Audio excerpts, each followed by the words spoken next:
What is the easiest way to graph parallel lines? Imagine trying to draw two lines that never meet no matter how far they extend. Sounds tricky? Not at all. Today, we will find the simplest way to graph parallel lines and see how they relate to linear relationships and functions. First, think about the equation of a line in the form y equals m times x plus c here. M is the slope, which tells us how steep the line is, and c is where the line crosses the y-axis.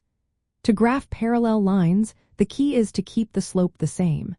Since parallel lines never cross, they must have identical slopes.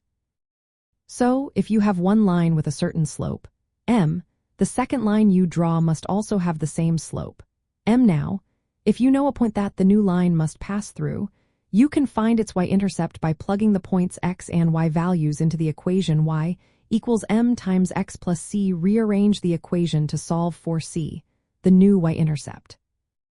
Once you have the y-intercept, plotting the line is easy. Start by marking the point where the line crosses the y-axis. Then, use the slope to find a second point.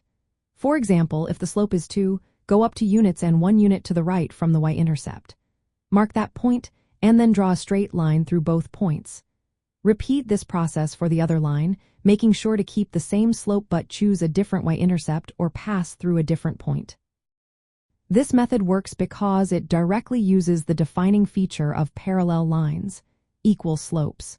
It avoids complicated calculations and helps you see the relationship visually. Remember, the only difference between the lines is where they cross the y-axis, which is the y-intercept. In real life, this technique is useful in designing objects or layouts where maintaining consistent spacing is important. For example, in architecture or engineering, drawing parallel lines ensures structures are evenly spaced or aligned.